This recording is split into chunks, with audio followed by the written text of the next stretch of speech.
Hey everybody, welcome to Performance Anxiety. This episode was so much fun. I've been a big fan of Astronoid for a while. So when singer and guitarist Brett Boland said he was cool with coming on the show, I was pumped. It turns out we're practically the same person. Only Brett can sing, play guitar, bass, and drums, and I can't. Other than that though, same. We make up some new metaphors, talk about weird songwriting influences, and running away from your favorite bands. Pick up the music, follow them on social media at Astronoid, follow us at Performance ANX. Let's get right into the show with Brett Boland of Astronoid. You're giving me option paralysis here. I'm sorry. You're okay, creative. This is an engineering problem. Oh yeah, I didn't say I liked doing it. I said I do it. All right. So what do I? All right. I'm gonna take a crack at this. All right. Are you ready? I'm still rolling. All right. This is Brett Boland from Astronoid, and you're listening to Performance Anxiety. That's it. That's all you gotta do, man. That was perfect. That was good, though. That was. Brett, thank you so much for joining me, man. I've been listening to Astronoid for a while now. I've had Air for a little while, and I just got the new one, digital copy. So because can't go out, but got it. But I want to know a little bit more about how you got started in music. Like, how old were you when you first started playing? Was guitar your first instrument? This is like, it's exactly how you think, probably. I started as a drummer. I just banged on pots and pans, and I remember I used to like take different bowls that were different sizes and like flip spoons around. This is like when I was like 4 or 5. Okay. Or like, I don't know. I was really young. The only reason why I remember this is because my parents had pictures and video of it. Oh, so nice. It's like one of those, like, I probably don't remember. It's photos and things that reinforce that. But like I would bang on these pots and pans and like in pitch. And then nice. I noticed that they were like higher and lower. Stuff like that. But and then I loved Elton John. He was like my favorite ever. And I would just like watch concert videos that my dad, he had this like live in London with like 10 billion people there. And I would watch that constantly, and I would dress up like him.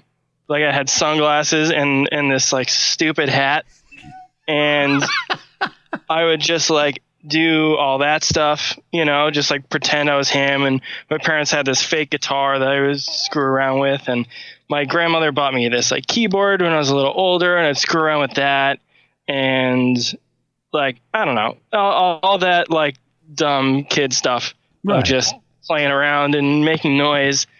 And then when I was older, I asked for a drum set, and my parents didn't think I was going to take it seriously. I don't know how. Looking back now and what I just said, I don't know how they thought I wasn't going to take it seriously. Now that I'm thinking about it, this is the first time I've thought about it. So they ordered me this like JCPenney catalog drum set. Okay. And I played the shit out of it, and I ended up getting pretty good. And then I took lessons, and then here I am at 31. Am I 31? And I have a degree, and it's like a performance / sound recording technology degree. Oh, cool. And I around the same time in high school, the same time I got my drum set in school, I got a guitar as well, and I kind of like took a branching path. It was like drums was my serious instrument, and then I would screw around on guitar, and I taught myself how to play guitar. Oh, so wow. Guitar and drums were always parallel for me, and I think I took my knowledge of how to learn drums and applied that to guitar. Okay. But I've never taken a lesson or anything. I probably should, but I don't know. You seem to be doing pretty well without it. I'm doing okay. Like James Hetfield is my teacher, I guess. Yeah. Just learning the first 4 albums, or anything. But I just love it. I can't stop playing. So that's good. I just love music, and it's just something that I've always loved. And I just got a picture. My mom's like going through the closet right now at home, and I just got some pictures of me in those stupid outfits I was just telling you about. So very poignant time to ask that question. Excellent. You know? Hey, that's what I try to do. You didn't know I was actually contacting your mom ahead of time. Oh, if you bring the pictures out. We planned the whole thing. We planned this whole thing. So yeah. When did singing enter the picture? So I've always like sang in the car and stuff, but I did backup vocals in my college band with Casey of Astronoid. We've been in bands. Oh, wait, no. Hold on a second. I sang in my high school band. Okay. There we go. I sang in the high school band with Casey. He was the guitar player, and I played guitar as well. Was this the Hetfield and Hetfield? Weird. No, this was like before. Okay. We were like No Effects and Metallica. It was like we were called Thanks for Nothing. It was a shitty punk band with breakdowns, and it was awesome. Like we would have the songs would be like really like No Effects type skate punk, pop punky, and then it would have like At the Gates guitar harmonies. Oh my god. And stuff. So we were like really screwing around, and I have a video of our Battle of the Bands. We like pretty much won every year. It was pretty funny, actually. Awesome. So I started singing in that, and then I started drumming more in college. Obviously, I was doing performance kind of, and I say kind of because it's a sound recording major, and there was a performance major separate. So I don't have a performance degree, but I had to take 2 lessons a week. I had to do like all the stuff. You had to play an instrument to be in the program. Okay. I just want to clarify and be, I don't want to take credit for a degree I don't have. Right. But I would love to do that. It was cool because I felt like learning the technical aspect of production and signal flow and the math and physics behind everything. That kind of set me up for later, where I now have a job that I can make money rather than, just playing, which I thought, like, at the time I thought would be cool. I was like, yeah, I can just play and make money, but that's a lot harder. And I'm glad that I kind of had the foresight, and my parents kind of helped me out with that. Yeah, that whole starving artist thing sucks. Yeah, it's not fun. No. And but you got to work really hard you're basically funding your passion, like with whatever you do. So, but anyways, you asked me about singing. So I pretty much what happened was I was writing these songs for Astronoid, and I was just screwing around, like in my dorm room. Okay. And the first EP, I had like 2 songs, and Dan was doing a recording project. We met at school, and we were both in the same program. So I was like, dude, you don't need to get a band together, because it sucks getting a band together to come record. Like, I'll just do it, and I'll play everything, and we can do it whenever the hell you want, which is like a dream for anyone at school, because you have to herd cats. Yeah. Getting these bands together. So I was like, I got 2 songs, I can play everything, and that's it. It'll be easy. So we did those 2 songs. That's what turned out to be the Astronoid November EP. And then it just kind of, I put it online, and it just went out. So I was like accidentally forced to sing. Right. So.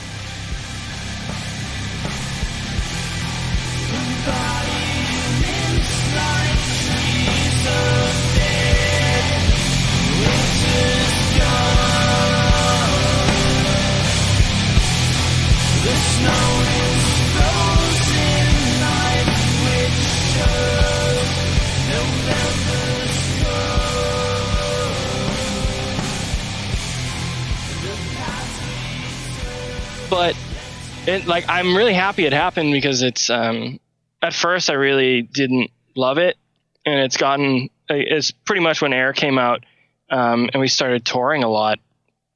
I was like, man, this is hard. It's like I'm used to playing drums in bands and guitar, and not having to sing, and not having that. Like, I'm not a front man. Like I go up and I shrivel up, Oh no. and I get all nervous. I don't want to say anything. And Well, it's a good thing you have Casey, because he's not a shrinking violet at all. No, he's a nut. He's a nut. We've been friends since like 4th grade. So we've been friends forever. And he's awesome. always been like he has such good, like, he has such a great personality and such good presence. I've wanted to give him a mic. Yeah. And just, dude, you know what? You do the banter and I'll just sing. But like, I think that'll be a little weird. I think it would be amazing. I seriously, I think it would be great. It would be funny. But the thing is, usually we have like a half an hour, unless we're like doing a headline run, and it would, like, it's just like set a mood for 30 minutes. And like, I don't want to go up there and be like, "What's up?" Yeah. You know, Cleveland. We're gonna play this really deep emotional song now. Yeah. See you on the other side, or what? I don't know. But I can see it. Yeah. It's fun. I like creating that mood, and I like when a band does it right and they come up and they say nothing and leave. It's just like, oh shit. Yeah. You know. Yeah. and I love it. I love when bands can pull that off, and I try to pull that off. It's definitely an atmosphere. Yeah. You know, it's almost a bit of a mystery. That's kind of where I'm at. Sorry, I'm just taking a sip of a beverage. That's okay. I've had worse. I've had Jerry Gaskill piss, and I've had Mark Lanigan eating yogurt. So I'm. Oh, okay. Yogurt. Oh. Yogurt sounds into a microphone. This is what I want to hear. From Mark Lanigan. That's something different right there. Yeah. The deepest yogurt you've ever heard. Baritone yogurt. I'm going to go get it. Yeah. Well, I've got a question for you. I want to know a little bit about the name. How did you guys come up with the name Astronoid? So the name is literally me mispronouncing or screwing up asteroid or astronaut. It's either one. I don't know which one I was trying to say. It's more likely asteroid, because at the time Mass Effect 3 had just come out, and Dan and I were really into it, and we were talking about it while, like, just, I remember we were in like the back hallway at UMass Lowell, like where, like, outside of the senior studio, and we were talking about the game, and I missaid it, and that was it. And we both had a really good laugh. We're like, we should name that band that. And we're like, yeah, that's funny. And then now look at it. Now we have 2 albums, and yeah, we're stuck with it. I do like it though. It's original. It is. It's fantastic. It's memorable because you're like, Astronoid. What the hell is that? Yeah, and people can't say it at first, and but it is memorable, and I do. It gets the feeling of the band perfect. I think. It really does. It really does, because the music is very. I don't want to say spacey, because it's not like space rock, like a Failure or anything like that, but it's like it is comet like, asteroid like. It's like it's, I don't know. Yeah, I can't describe it either. And you're making it. Yeah, I don't know. It's very ethereal and very, like, I don't know. It's more of a vision of space that I think that we can go with, rather than, like, it's very. I like to think our music is beautiful, but I love it, man. It's like if you're looking at space, not like what space is, but if you're looking at it, that's how I feel I'm. Yeah. So how is Astronoid different from Hetfield and Hetfield? Because I believe it's like 3/4 of the same band, but I think you're all playing different instruments from one band to another. Yeah, we did it. We did the shuffle. Yeah. Except for Dan. Dan played bass in both. Oh, okay. Yeah, he kind of got screwed. He got. He was like, we needed a bass player in that. Yeah. But he's very good, and he's taking it very seriously, and he does a really, really good job with his parts. Oh, and to keep up with you guys, yeah. He's awesome. Yeah, he's such an incredible musician. He's a classical guitar player, trained, and he just moves to bass, and it's just like, oh, yeah, of course. Oh man, Of course you do. that's that's a talented guy right there. Yeah, he's very good at recording synths and you know that's that. a guy who loves your music too, because you know to move from guitar to a supporting role like bass to get into the groove and be the backbone of the band and not right up out front is just that's dedication. Yeah, and he loves not being up front, so it's the perfect instrument. It's the perfect. If he could sit in the green room while we played, he would. So that's a perfect basis right there. Yeah, it worked out for him. So, and what's also funny is no one would realize he wasn't there. Oh! Yeah, I'm sorry. I just want to say one more thing. Yeah. Bass is the most important instrument. I just need to cover my ass there. There you go. Because bass players don't get enough credit, and people like Dan Briggs and the real dudes out there who really take it seriously takes that music to the next level. So yeah. I hate when bands put out an album and I'm like, oh, they didn't have a bass player. It's like the guitarist is playing bass. It's like, come on, man, take the bass seriously. Exactly. You know, because it's one of the foundations of every song. It's the link between the rhythm and the harmonic structure of the song. You need that bridge. Yep. It's so important. But anyways, I totally forgot what you asked me. I did too. So I think it was I was just wondering how Hetfield and Hetfield was different from Astronoid since it's mostly the same guys.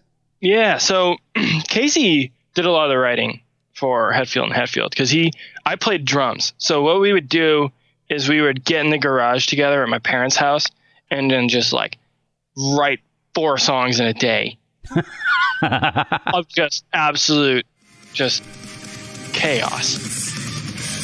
Feels like a car crash in my chest. But there will be no ambulance.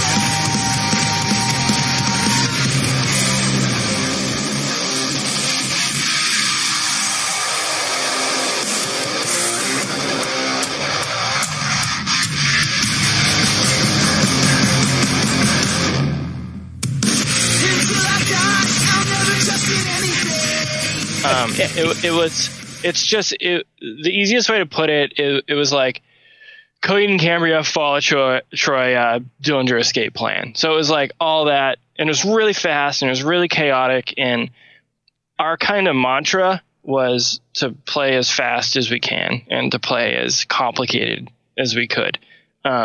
Just really pushing ourselves musically. Okay. And then that was our band in college. And then towards the end in senior year, I was I need to write something that is the complete opposite of what I'm doing. And I'm going to make simplicity the cornerstone.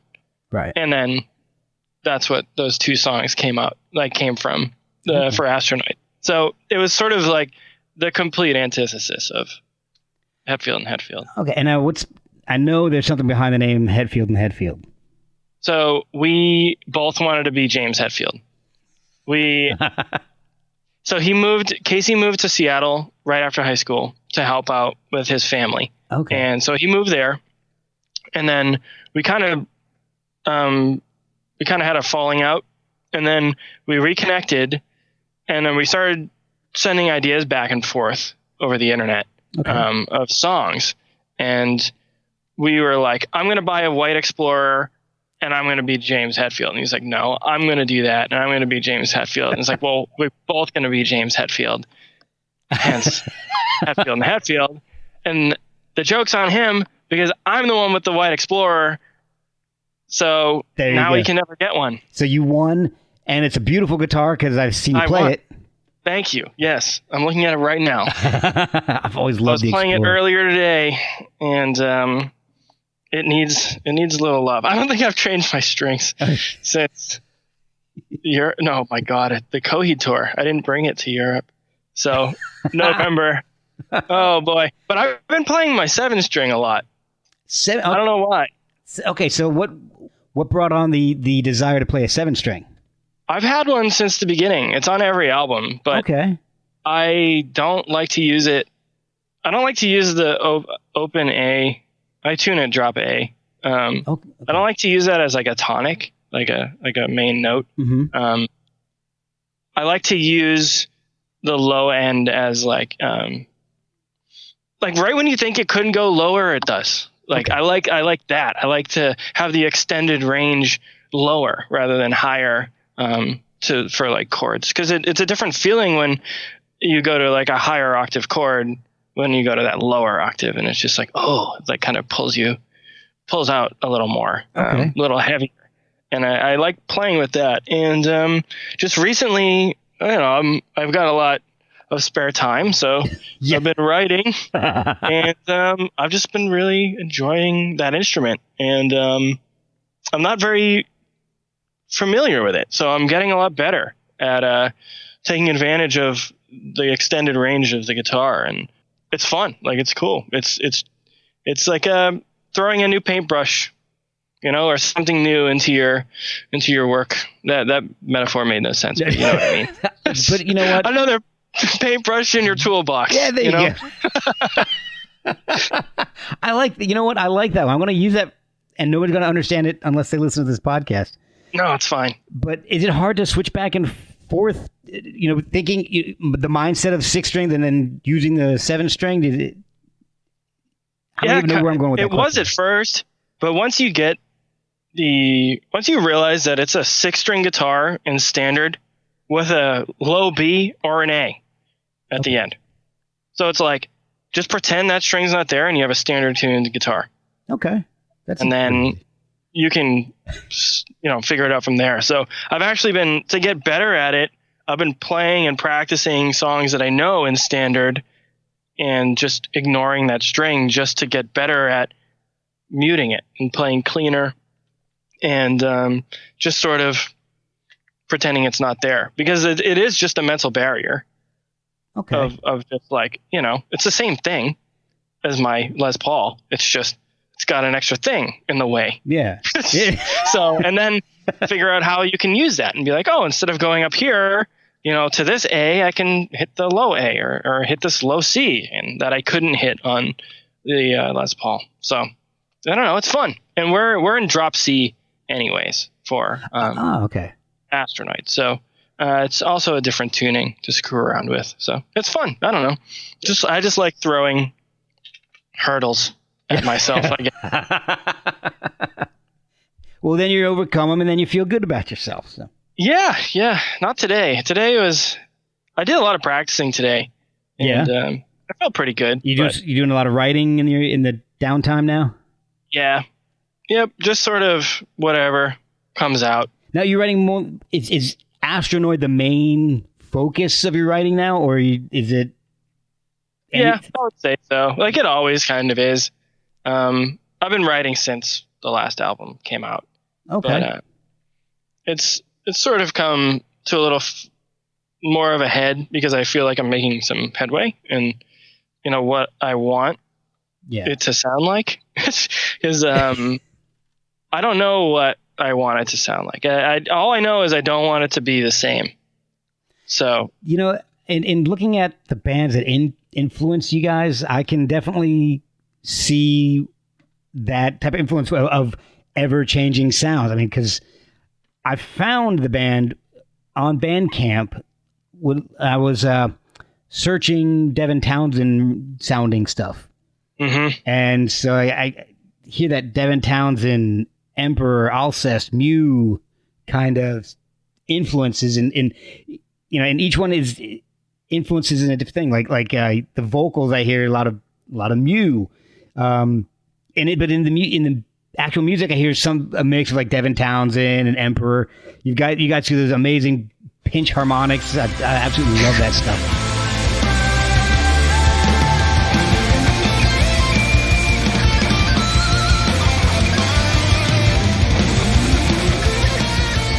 Thanks. We do too, and we take it a little too far. You can't. No, you sometimes. Can't. Don't ever say that, because you can't. It's fun though. We have like little contests on stage. Like, we'll stare at each other and just like when we're practicing, it'll get to a point where every note we're playing is pinch harmonics, and just staring at each other while we're doing it. It's fun. That's awesome. a fun. That's one of the things I loved about that style of metal with like Emperor, and I just love the real heavy guitar, and then in the middle of it, they'll just crazy ass pinch harmonics all over the place. Oh yeah, that's what I was practicing today. Nice. I was learning "Curse You All Men" and Izan solo stuff. Okay. I love Izan. I absolutely think he's a genius. Yeah. I think he's underrated. Like Devin, he's the Nordic Devin Townsend. You know what? Haven't listened to much of the solo, solo stuff. I have to check that out. And I'm very familiar with Devin. It's really good. It's not the same, but it is. It's the same as like he does whatever the hell he wants. Yeah. You know, and that's what awesome. That's what I want. So every album is different. Every album is just like, I'm going to try this. There's more experimental ones, and there's more black metal ones, and there's one that is just like absolutely off the wall that I can't even pronounce. Oh yeah. But it is, his new EP is really good. Like I just love him. He's such a good guitar player, and like on half the records, Lepros is his backing band, so it's like it's killer. Like it's great stuff. And that is awesome. Yeah, I would definitely have to check it out. And have you been following Devin during the whole quarantine thing? I haven't. He's been putting out a song like literally every day. I've completely taken myself off social media. Oh, really? Just to like, I haven't deleted anything, but like nothing is on my phone. Attention. No. It's not a very mentally healthy place now. No, even with the good stuff like Devin Townsend, and like people making music and making stuff, it's just, unfortunately, it's too toxic right now. Really, and I don't need that. And especially like Twitter seems to be the worst. Oh, that was the first one to go. Yeah, good. If I didn't have to promote this show through Twitter, I wouldn't even have it. But I'm a more of a visual guy. I was a photographer since the early 90s. And I tend to like Instagram more because it's a more visual. I agree. That's the only one I still have on, because you can't really post a lot of negative stuff unless you're like taking pictures of or like reposting stuff. Like I'm still seeing like people's dogs and like, it's which is fine. That's like what I want to see. Good. I want to see. Instagram is more normal, and I don't really feel like I have anything to post, so I've just been posting what I've been listening to like every day. I'm just listening to a ton of music, so I'm like, here, I don't know, maybe someone who follows me, one of the 4 people, will find something new, because I always like finding new music. So so do I. And it's, like I said, that's one of the ways I found you was because I love Devin Townsend, and he hadn't put anything out in a little bit, and I was like, let me find something that he's influenced. And so I believe the first thing that popped up was Astronoid. So, and I saw that. Yeah, we kind of wear that on our sleeve. Well, I noticed 2 things in particular. The first one I want to ask you about is that you guys did a cover of My Bloody Valentine's Only Shallow.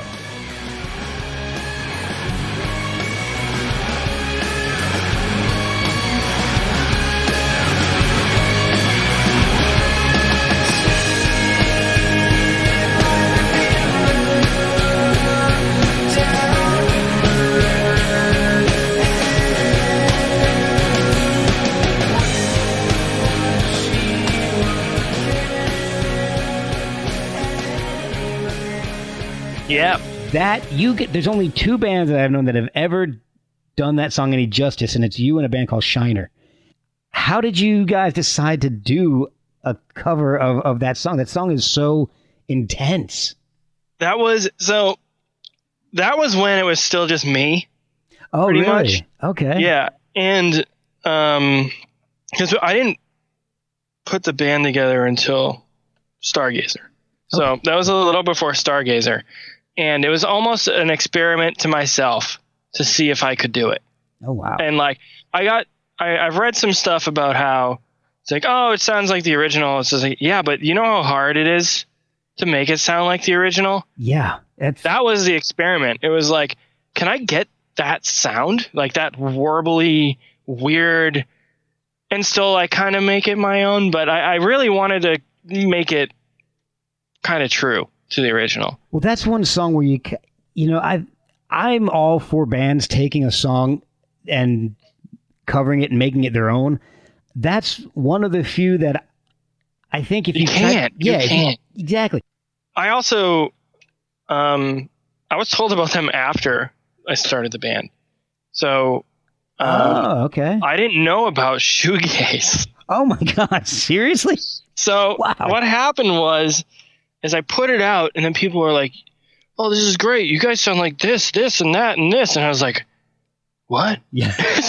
What is this? Like, they were like, you sound like My Bloody Valentine. You sound like Slow Dive. You sound like, Moose. like Lush, like all these Ride. And I was like, what is this? And then I just got introduced to shoegaze, and I had never heard shoegaze before. That's insane. And I was just like, I kind of gave myself like a little pat on the back. I was like, Brett, you kind of like did this without hearing any of the source material. And I was like, it, cool. Man. But like but I was also influenced by Yasu and Alcest, who were influenced by them. So it all comes back. But yeah, so I was like obsessed with that song, and I was like, cool, like I love this song, and I'm gonna cover it. And then later, as I go through time, I'm like, this is like a untouchable song that I managed to touch. You know what I mean? Yeah. And I was just like, maybe I wouldn't have done that if I were where I was now. Like, I wouldn't touch that song. Yeah, okay. You know? I was naive. Yeah. I wasn't privy to how important that song and album was. But I remember I did read about it. It's in the Rolling Stone albums to listen to before you die, or however 800 or but that was at a recording studio that I was interning at, and I remember writing that one down because I was like, because you read the story and how much money they spent. Oh my God, dude. I'm still trying to get Alan McGee on the show just to talk about My Bloody Valentine bankrupting him. Oh, it's unbelievable. It's one of the most expensive. Well, it was one of the most expensive for the time. And, yeah.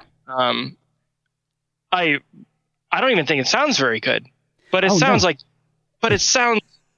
I wouldn't want it any other way. Yeah, exactly. But it doesn't sound good. No, and the weird thing is, even the follow-up, 14 years, was it 14 years later? Yeah. 20 years, that doesn't sound good either, but I love MBV. It sounds exactly like Loveless. Did that come out the year Air came out? It might have. I don't remember. Because I remember I was like, oh, fuck. Yeah. I was like, no, they can't put out an album. Damn it, Shields. I don't remember. Yeah, it's not on Spotify. No, that's a weird record. It's hard to find.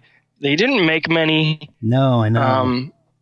I did manage to get a copy, and it pissed me off because it doesn't fit my CD rack because it's a little too long because they wanted to be fancy. Oh my God. I only got the download because I have 3 teenagers, so I'm constantly broke.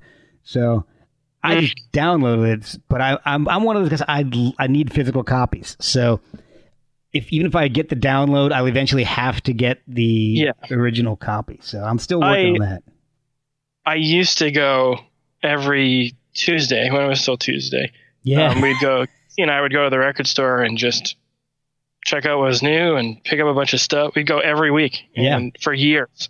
And we both have like 2,000 plus CD collections. Yeah, and I've got almost 4,000 at this point. It's just So, but I've with Spotify, I've been going down, but I still buy like whatever I'm like really, really digging. And especially with what's going on now, I saw a bunch of bands like cancel tours, and I just bought a bunch of merch from my store, bunch of CDs and T-shirts and stuff like that. So I'm trying to do the same as much as I can. Yeah, no, it's tough because I want people to buy our stuff too. Yeah, exactly. But we didn't have tours canceled, and I know you're trying to support other people, but you also need other people to support you.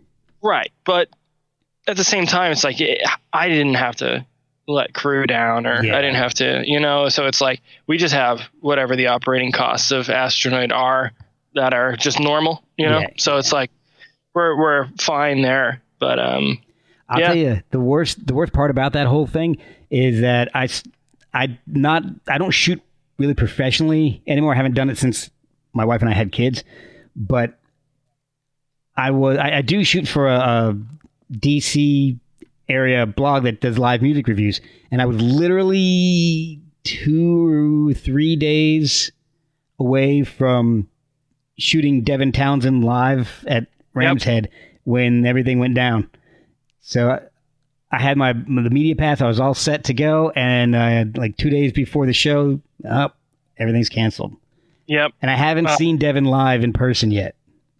I've only seen him once, and it was at my least favorite venue. Oh, really? And he was amazing. He was great. But I was just like, it wasn't right. I still haven't had the right Devin Townsend experience. One day. But we've never played with him. I've never been anywhere with him there, like no festivals or anything. So, oh man, one day the stars will align.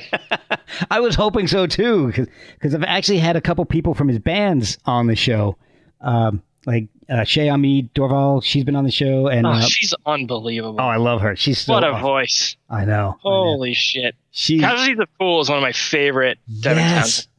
Oh my! And now Shay's doing an EP of covers through, I think, GoFundMe or something. So that her album is good. It's very good. Oh, her solo album. Yeah.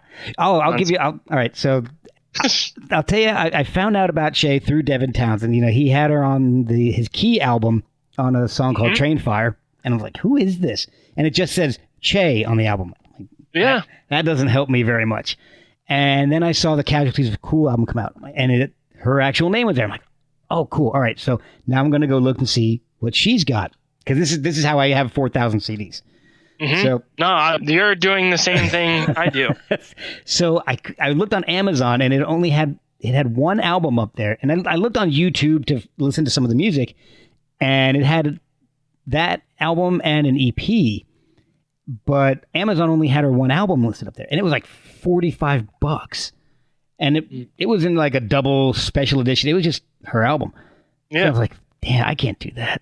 So I found her website, and I just shot her a message. I said, hey, just wondering if you sell this directly, because I was looking on Amazon, and it's $45. And, I like your voice, but I can't afford that. Honestly, and that doesn't go to her. Yeah, exactly. She's not charging that. So she's like, oh, Jesus. She's like, Amazon, bunch of assholes. I'll just mail it to you.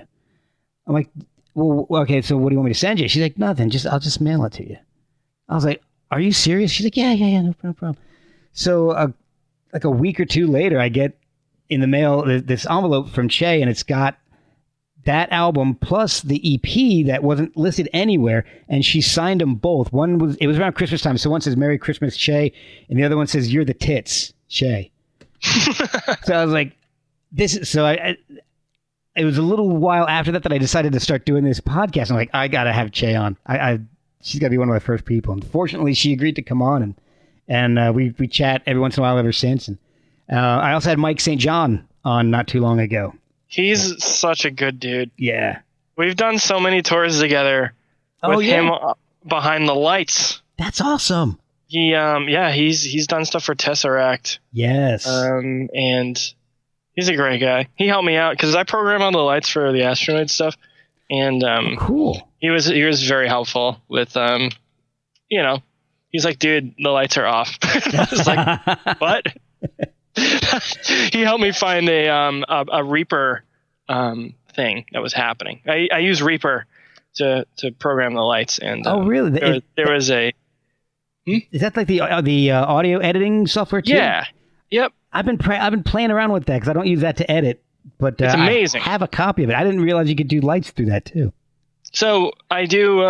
It's this program that you track MIDI, and then the MIDI program it shoots out DMX. Okay. So it triggers a preset pretty much. Oh, okay. Okay. It's cool. It's square peg round hole. Yeah. Type thing. You're like kind of you're playing with things you shouldn't be. It's like gene splicing, but it works. It's a lot of work. But he helped me a lot with that. And actually, the LD of Cody and Cambria was a really big help too. He was a lot of help. So that's awesome. That's always cool. But I forget what we were talking about again. We were just. My God, I do have a okay. Brain. We were talking about the My Bloody Valentine cover, so I did want to know if you guys do any other covers. I do covers by myself, but I don't release them. Oh man, see now that's something you should probably consider doing with all this downtime now. No, I know. I was worried. The thing is, I'm like, I have this idea, and I'm like, okay, this would be really cool. And then I start it, and then I'm like, halfway through it, like a demo of it. I'm like, this sucks. And it usually is like not at all how I thought it was going to be. Like in my head, I was like, this is going to sound cool. It's going to be like a little different. And then it just sounds stupid and cheesy. And I'm like, that's it. Done. And then it's gone. There's one cover that I want to do though. What's that? There's two covers I want to do. The number one cover I want to do is San Jacinto. Oh, I knew you were a big fan of Peter Gabriel, and I was kind of hoping that would be the one. That's the one. It has to happen. Yes. It is. I've started it, and it is not easy because I can't do it. There's that marimba line in the beginning. Yes. Like that, and it's a permutation, and it's like a few different marimbas overlaid, and I haven't transposed it or transcribed it yet. I just can't. It's really strange, and I can't like sit there because it's not locked to a grid. Like, I can't just put it into Pro Tools and just be like, oh yeah, this is definitely 150 tempo. Right. It's like so I can't. I haven't found a good way to really do it, I would need to sit down and actually write it out. Is and that I haven't the stuff that was sampled that he did, or is that a live track? That I'm pretty sure those are live marimbas. Okay. Because I've been contacting his drummer from that whole era, Jerry Murata. I'm trying to get him on. That'd be incredible. So, yeah. So he's told me, he's like, yeah, I'll come on, no problem. But we just haven't, for literally a year, we haven't been able to nail down a date. So, well, now's your time. You got to reach out to him now. Hey, man, I know you're not doing anything. He plays with the Security Project, which is like it's a Peter Gabriel cover band, but with like him and Trey Gunn from King Crimson and a whole bunch of other people. So that's nuts. Trey Gunn was on too. So that's the other cover I want to do is what the hell's the name of that song? Off Discipline. Elephant Talk. No, Frame by Frame. Frame by Frame. We could do it, but it would have to be a group effort. Yes. You know what I mean? So we would have to really figure that out. And I actually started that one as well, but that Fripp guitar part is not possible. I don't know how he does it. I cannot play it. And I've tried, and his fingers. Fripp is the guitar player, right? Yes. Am I wrong there? Okay. Oh yeah. Oh, okay. It's for that. It was Fripp and Adrian Belew. Yeah, I'm pretty sure this is Fripp's part. He just sits there on his stool. Yes. And just makes everyone look like a fool. He does. I hate that rhymes. Man. Well, that's lyrics to a new Astronoid song. Yeah, there we go. About Robert Fripp. About Robert Fripp. Yeah, Frame by Frame. I would love to cover those songs. I would love to do it. Oh, man. I'd love to hear an Astronoid version of both of those. I think it would be a lot of, especially San Jacinto. It is like the most epic, emotional. It is such a great song. And yeah. I love that whole record. That's definitely my favorite. Yeah, it took me a while to get into Peter Gabriel because when that stuff came out, I was more into Megadeth. So yeah, I could see how doesn't really. Yeah, I got into Metallica and Megadeth when I was a kid, and I got into Peter Gabriel like maybe 4 or 5 years ago. So it's like I've had time Yeah. It's not like they're both coming out at the same time, and I'm like, what? But I am listening to Devourment and Mew at the same time. So it's like, who knows? Mew's awesome. Oh, gosh. They're the best. I was doing a deep dive on them the other day. Like, I don't know. I just do it every once in a while. They have like no videos. Yeah. Like of like, they have music videos and some live stuff, but like there's nothing besides their like documentary that they made at the Glass-Handed Kites. Oh, really? I haven't gone that deep yet. Yeah, that documentary is unbelievable. It's awesome. Did see they did a really cool set at KEXP. Yeah, I think that's on YouTube. That was really that was pretty interesting. No, they're one of the best live bands. Like Jonas goes up there and he's just like, I'm not even gonna look like I'm trying. Yeah, and crush these notes. Yeah, and yeah, they're my favorite band. They're like the one band that since the beginning of Astronoid has been like an influence. Other bands come in and out. Yeah. Like whatever I'm listening to, but Mew is always like a constant of like that. I just want that feeling. I want to capture that feeling.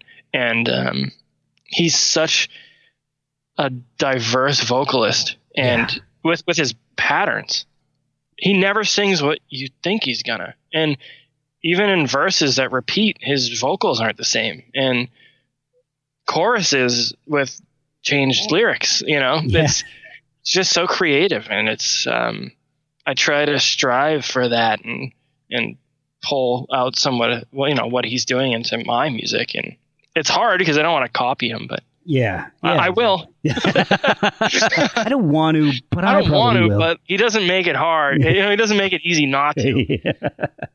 They're a great band. I was listening to the live with the Copenhagen Orchestra. I listened to the whole thing last night. I've listened to it a bunch already, but I just, from front to back, I was just sitting there, just really doing nothing, just taking it all in. It's great. I'm going to have to check that out, because that's one band that I like. I haven't done a deep dive, and I think that even my wife could get involved, get into them. So I think that's one I could do a deep dive, and she'd actually be cool with. Yeah, the Glass-Handed Kites and No More Stories are the two records, and for me, I love them all, but. So I have a question. Since we're kind of talking about recording now, was there much of a difference in how you recorded the Astronoid, the new album, compared to Air? Oh yeah. Air was a nightmare. Oh really? Because we were like writing it and recording it at the same time. Oh jeez. Like up until like the very end, we were changing forms. Oh wow. Like it was crazy. Like the drums were done and I was still writing parts, and I didn't have the vocals done.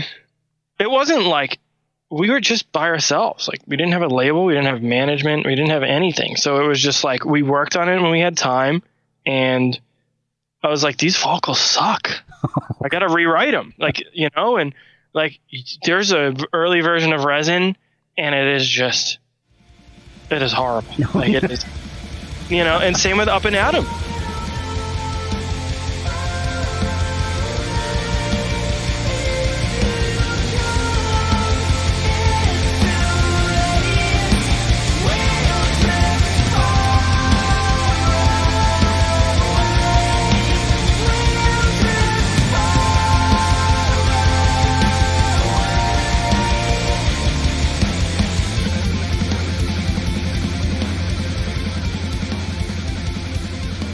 Like there's an early version of Up and Atom where the vocals are completely different, like completely different melody, completely different lyrics, and it's just wrong. Like if you heard it, you'd be like, oh, this is the worst thing ever. Oh no. I bet now it would be interesting.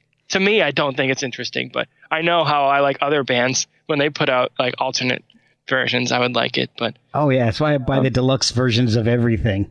Yeah, I love that stuff. I love it. Even though I'm like, wow, I'm never going to listen to that again. I'm glad I heard it. Yeah, I'm glad I have it. But it was actually a huge turning point. Not a turning point, but anyways, there's a Third Eye Blind album, their first album. Yes. The one with Semi-Charmed Life. Yes. So the story of that is they put that song in, and the record company told him there's no way this song is like gonna make the record. This sucks. And we all know that's like the single, like the one. So I always heard I heard that story before, and I was like, wow, like it's crazy, like that the disconnect between a record company and the band. Yeah. And then I heard they put out the 20-year anniversary, and the demo is on there, and it is 3 BPM slower, like really minute, like change slower. It sounds horrible. Really? Like it is completely different. It like the whole vibe is off, like everything is wrong. And if I heard that, I would have been like, no way this is going to be on the record. And I was driving up to Maine with my wife, and I had just written Water a few days before. Okay. And we were listening to the demo, and there was something not right with that song. I loved it, but like there was something not right. And then we were talking about this Semi-Charmed Life thing, and the deluxe edition had just come out, and we're listening to it, and I'm like, maybe I should speed Water up like 3 BPM. Like, and I did. I went home from that trip from Maine, and I sped it up, and I was like, this is it. And I sent it to everybody in the band, and they're like, what did you do? Like, this is so much better. And I was like, I just sped it up like 3 BPM. Oh my God. And it changed the whole thing.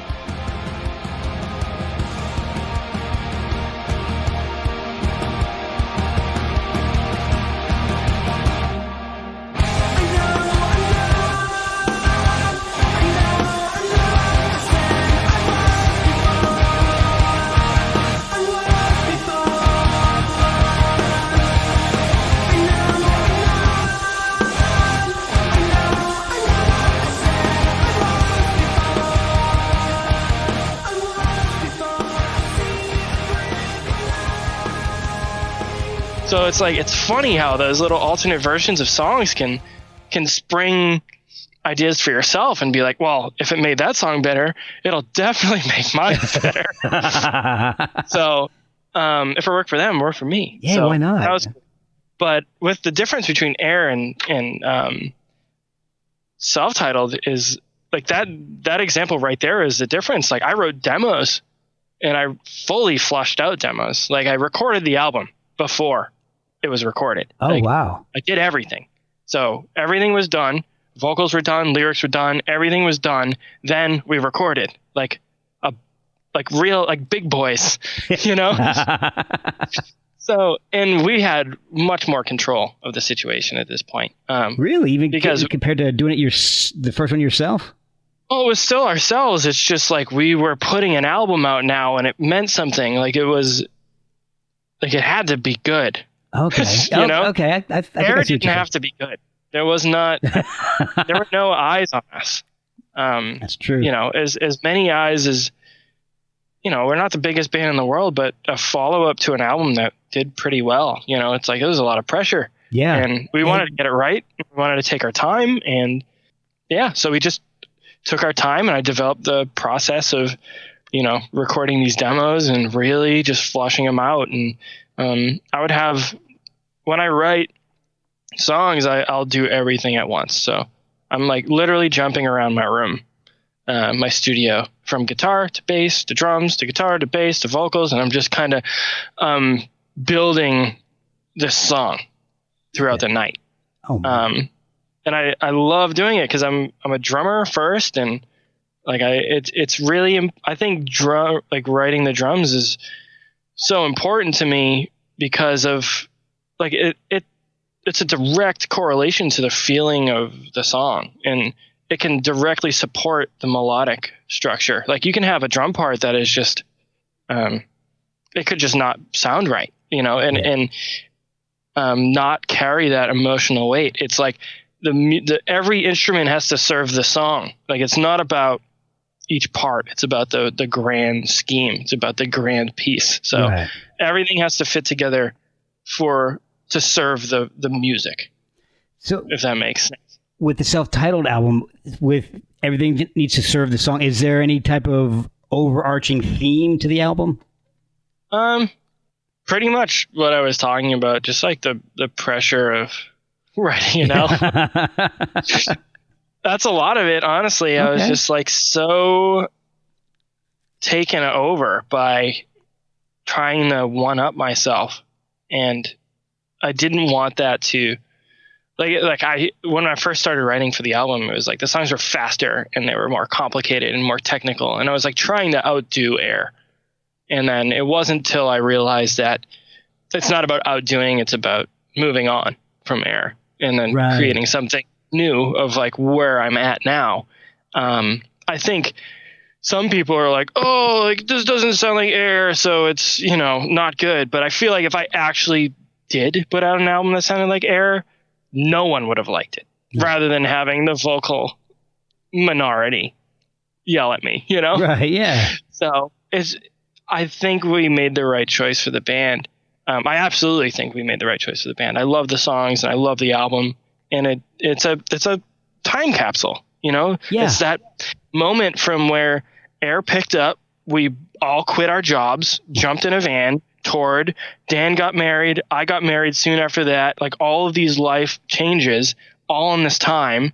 So it's just like, you grow as people, and so does the music. And that's kind of why Astronoid songs just don't fall out of the sky, is because it's so emotionally driven and just driven by my life and my experiences. And it's like I gotta kind of be in the mood for that song. It's almost like I'm like opening the door into myself and letting everyone in to just yell at me on YouTube. So it's like that's what I'm doing, and I just got to be ready, So I like the self-titled album a lot. It definitely sounds like a progression from Air, which I like, because like you said, there's no point in recording Air Part 2.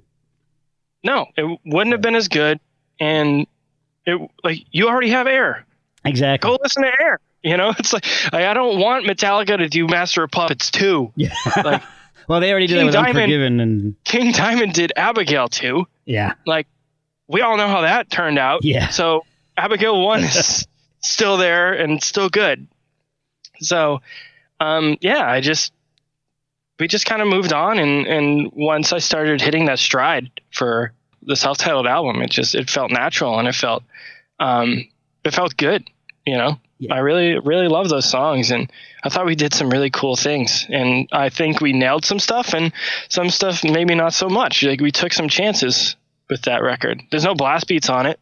Right. I thought that was a chance, But I think that was important for us, because that would have been a crutch. Yeah. But I would have put one in if it served the song. Yeah, you know what I mean? But I felt like it didn't. I really love songs like Beyond the Scope. I mean, that definitely sounds like a big progression from Air to the self-titled album. I don't see that wouldn't have fit on something like Air. So I really do like the progression. I love that. That's probably my favorite song on the record. I don't know if people agree with me, but it's mine. I love that song.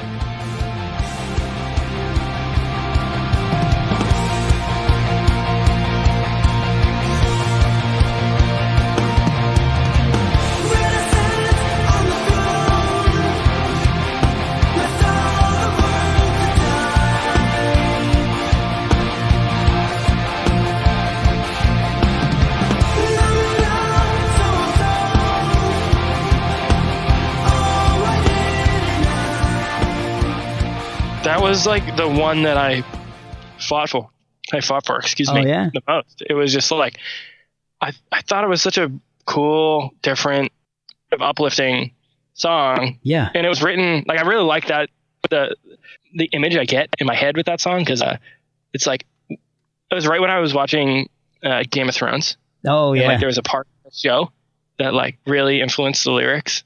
Oh, really? Like, in my head, I'm thinking about whatever her name is, the queen. Cersei. Just looking down. Yeah. It's like pretty much in my head, the point of view in that song is like from Cersei just looking down on everybody.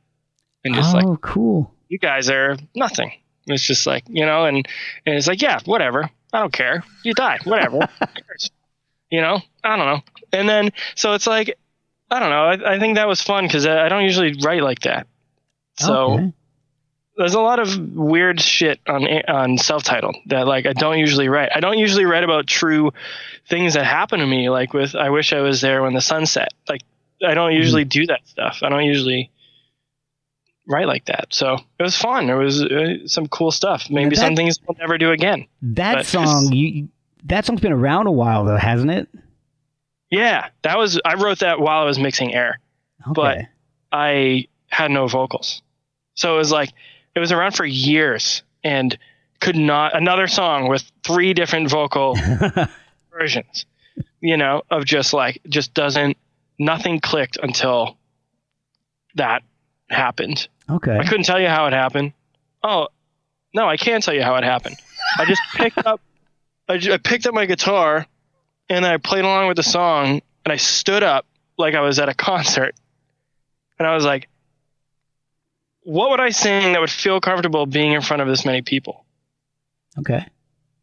I'm just like, that doesn't sound lame. You know what I mean? It's just like what feels right and what feels natural. And then like I started developing that melody and I was like, oh, that's cool. Like I got to use these like tricks. I got to trick myself. I'm always like finding ways to trick myself into thinking differently or tackling a problem. I'm an engineer in my like my day job and I do freelance engineering work and broadcast. And it's just like, I guess it's that engineer mentality of like problem solving, of just like critical thinking and just like, all right, how can I trick myself into writing this part or like making it? But it's fun. I don't know. It's not fun because I wish I just could write it the first time. But it is fun. I do love writing. You guys toured a lot since Air came out. What are the best and worst experiences you've had? I mean, is there any like horror stories from the road, or do you get the chance to meet somebody that's like an idol? Anything like that happen? So I can't say there have been like any real horror stories. Like we have the general horror stories of like we slept in the van in Arizona. Ooh. Like in the middle of the summer and it was horrible. Like we did shit like that all the time. And that's what every band does. And it is what it is. Yeah. Though Tommy from Between the Buried and Me just posted this thing the other day. I forget what, I think it was CNN or like some media company put it out. And it was like, LA band does whole tour in van.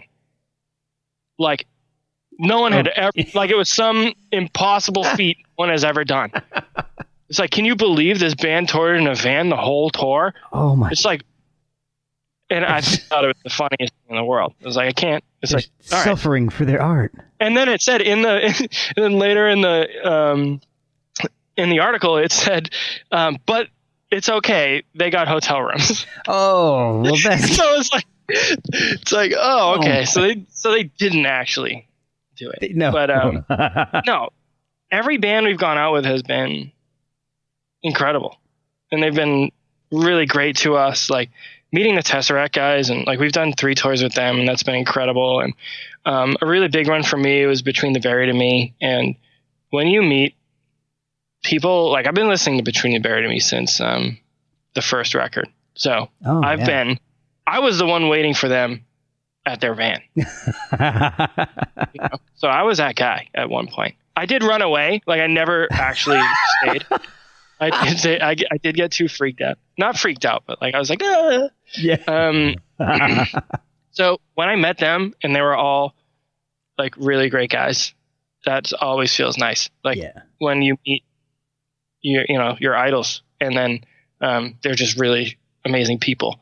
And it was the same thing with Coheed and Cambria. Like they had no reason to be nice to us at all. Never mind incredible. They were so welcoming and so nice, and everyone in that band, Josh, Zach, Claudio, Travis, they were I couldn't believe how sweet they were. And it was incredible. And their whole crew was amazing. So like that's the other thing is like you gotta, as a band, as an opener, like the number one thing for you to do is you got to make friends with the crew, because you're not dealing with the band. like you have to make the crew like you. Yeah. You have to get off stage fast. You need to not spill your beer everywhere, and you need to not complain when you have nowhere to play. You know? Yeah. And because it's not the band that's going to get pissed off. You're going to piss the crew off, who's going to tell the band, who's then going to tell them the next band never tour with Astronoid. Yeah. Because they can't get shit together. So it's like so when there's a really great crew, like that's awesome. And it makes things easier for everybody. And it's been really cool. With all this, and I can't forget about the Ghost shows. Like, Ghost is my like new modern favorite band. Like I think Tobias is an absolute genius. Yeah, he is everything. Marketing, he's got it all figured out. Oh, no kidding. His music is incredible. I don't care what you have to say. He can write a goddamn song. Yeah, I'm a latecomer like to that as well. So, but I got to agree with you. His stuff is everywhere. He's unbelievable. Like I went to their first show in the U.S. Oh, really? Yeah, there was like nobody there. It was like half full. Wow. And me and a couple buddies, and it was amazing. So I've seen them from the small club to the medium club, all the way to headlining Exit 111, or like close to it. Yeah. They were right behind Def Leppard. Wow. So they've done fine. Yeah. It's incredible. And meeting Tobias and meeting the Ghouls and meeting their crew. The crew was a little stern. Stern. I've noticed a difference in seriousness as I go up the chain. In terms of like in terms of the bigger the band you get, the more serious the TM is, like the tour manager and their crew. And he was like all business, but he was great. He was nice. He was very welcoming. We had 2 cases of Budweiser waiting for us. Nice. So no complaints there. But just meeting Tobias was so great. Like he was just like the nicest guy. All the guys in Ghost were really nice. And it's just, we're so lucky that I feel like our music is positive, and it seems to be, we're gravitating towards people that are that way. And same with our fans. Never met a fan that's an asshole. So that's awesome. Like everyone like it's almost like we're just pulling people, like-minded people in, That happens a lot. Yeah, you'll definitely find that. Yeah, and we're lucky, and it's great. I can't complain. Well, at all. I've been throwing your music out to everybody I can. I've been posting it and sharing it with as many people as I can, because I absolutely loved Air.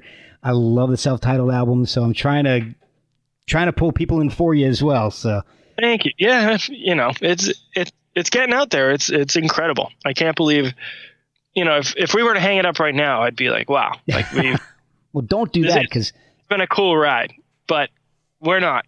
Good, because I love you. My kids love your band, and even my wife. We were listening to it today. We had to run a couple errands since we found out my wife does not have COVID-19. So for the first time in 2 weeks, we've been able to leave the house. So we ran out a couple errands, and I said, let me listen to the new album again, just kind of get in the mood for talking to Brett, and to put it on. And she was digging it the whole time. So you got 5 fans in this house. Great. Yeah, it's a pretty a lot of a lot of people have told me that they can listen to it with their girlfriends or significant others around. So they put it on a lot in the car. I do, and the thing that really drives it home for me is that you get the music is fantastic, but the vocal harmonies are amazing, and you don't do. I can only take like Cookie Monster growling and yelling for so long, and you guys don't do that. So no, that's like the only constant. We will never do it. Thank you. And I still would say, I still couldn't say never, but it's like a 1% chance less that we would ever do it. Like it's not what we're trying to do. I can't imagine screaming ever being an Astronoid. It was in the first EP, and on Stargazer. But after Stargazer, I'm like, this is it. And the main reason is because I don't want to do it. Yeah. That's it. I don't want to scream. I'm not good at it. And singing is hard enough. Like guys like Danny and Tommy, Between the Buried and Me, like I give them so much credit because I can barely hit the notes without going to a scream before it, you know? Yeah. So yeah, I just, that was actually, I'm never going to do it. Oh, good. That's it. I love the vocals the way they are. So that's good news for me. But I've kept you for quite a while tonight, man. I want to thank you so much for spending a good chunk of your evening with me, man. It's been a blast. No problem. No, I've had fun. No, I've got nothing else to do. Well, where can people find the albums? And follow you on social media too. We're on everything. You can get us on Spotify, the Google Play, Amazon, our web store. Like you can go to our website, astronoidband.com, and our social media is Astronoid. It's at Astronoid. I'm pretty sure on everything. There's a lot of Astronoids out there. So yeah. But I don't know how our management secured just the name, but that was cool. I don't know that there's a whole lot of people looking for it. Before. No, well, I think there's a game. There might be a video, like an older video game. That's the only thing that comes up. But I think we lucked out there because it was like, I don't know. Well, you misspell a word, chances are you're going to be able to find that account. Right. Like I was talking to my buddy last night. We were talking about The Fly because we've been watching a lot of movies, like the movie The Fly with Jeff Goldblum. Oh, God, yeah. He was like, he brought up Brundlefly.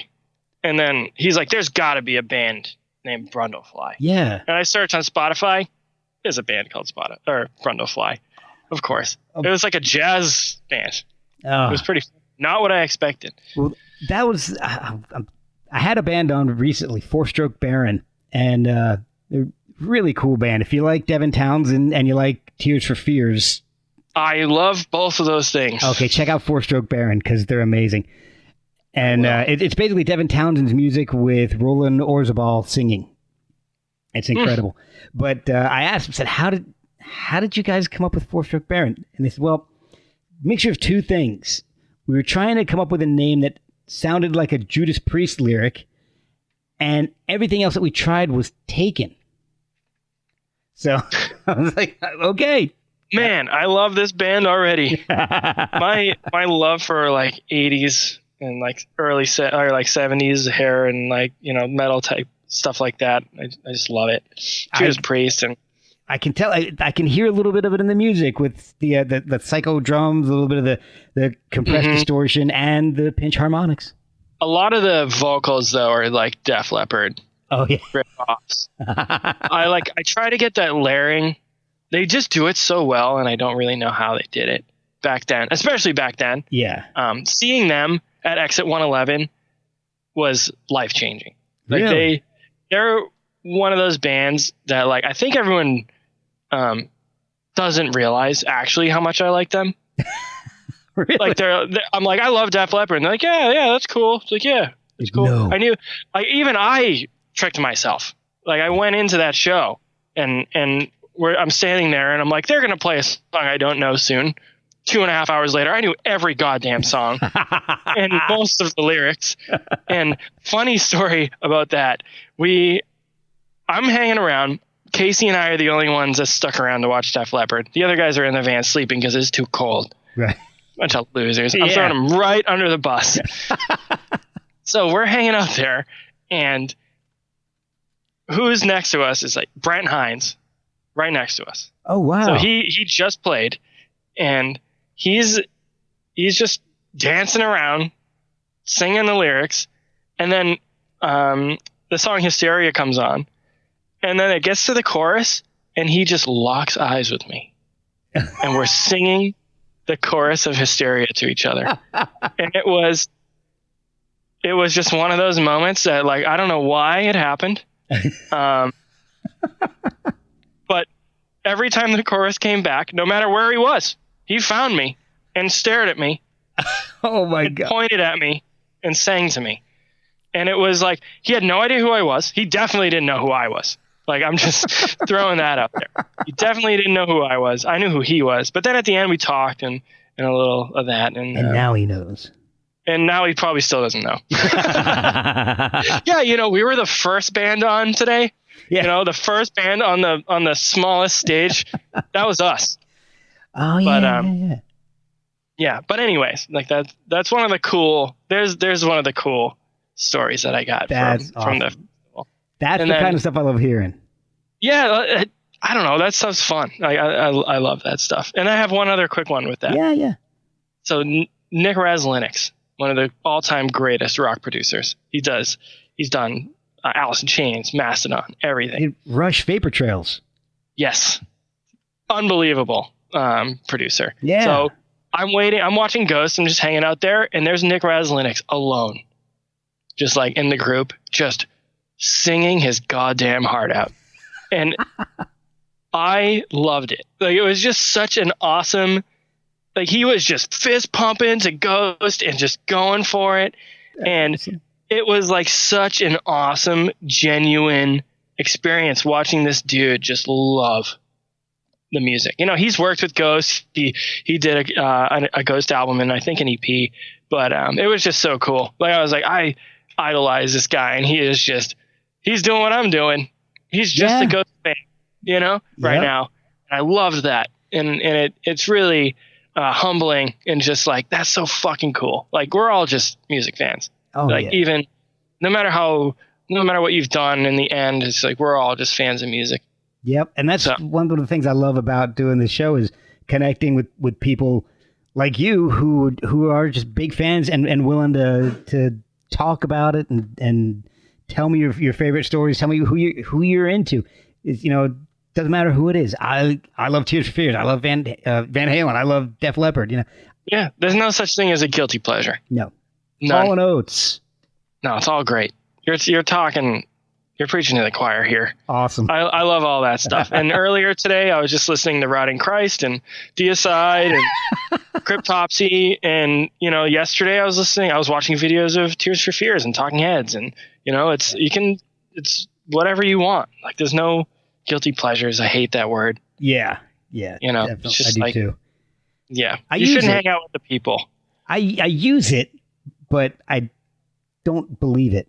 That makes any sense. I'm with you. You kind of have to get your point across. You kind of have to sometimes, especially it's your audience. Oh yeah. You can't go to anyone. You don't want to go up to a guy with full corpse paint and just be like, dude, that Taylor Swift record, right? It's we are never he'll ever either ever love it or like he's not going to be into it. No, you are trouble. Yep. So I could go back and forth with you on bands all night, man. This has been a blast. I know. No, thank you. No, I've had a good time. Like I said, I haven't had anyone to talk to. My wife runs away every time I put on these Talking Head videos. I'm like, Mei-Ling, just one more David Byrne video. Yeah. Well, man, I will connect with you on Instagram. You can chat me up anytime you want. I'm always up for it. I'm on Instagram, Astronoid, and everyone else is pretty much a variation of that. Dan Astronoid and Matt Astronoid, and Casey's Casey Howard. Oh, well, there you go. Yeah, he was too cool to be a part of the Astronoid Club. But you know what's scary? You know who else did that? The Heaven's Gate. The what? The Hale-Bopp Comet people. Yeah. They did that with their names, too. Not the Noid part, but they all had a little nickname that they gave each other, that they gave themselves, and they would end it up with Odie. Like, I was just listening to a documentary about it, and this is the... Wait, what? Was this a podcast, or was it a... Yeah, was it? I'm not going to... I may edit this part out, but if you listen to the last podcast on the left... The guy, I listened to that one. Okay. Yeah. They just redid Heaven's Gate. Yeah. So I didn't finish it yet. If you, I don't remember. They did like a 4-parter on Heaven's Gate or something. So on one of the early parts, they talk about how they started giving each other or themselves names. Yeah. And like Bo Peep. Yeah. Bo and but the followers had names too. And like if there's one guy that was really tall, and there was like. At that time, there were only like 20 people. So the one dude who was really tall, his name was Tall Odie. And then somebody else was, I don't know, funny. So they call him Funny Odie. And so everything ended in like I think it was ODI or something like that. But that's weird. I gotta finish that. Yeah. I kind of stopped listening to that podcast because it's a little dark. It does. For where we're at. It does right get now. I'm sticking to my PlayStation podcast. That's okay. They can talk about video games and now you've got a new one you can listen to with this one. Oh yeah. No, it's good. So on that note.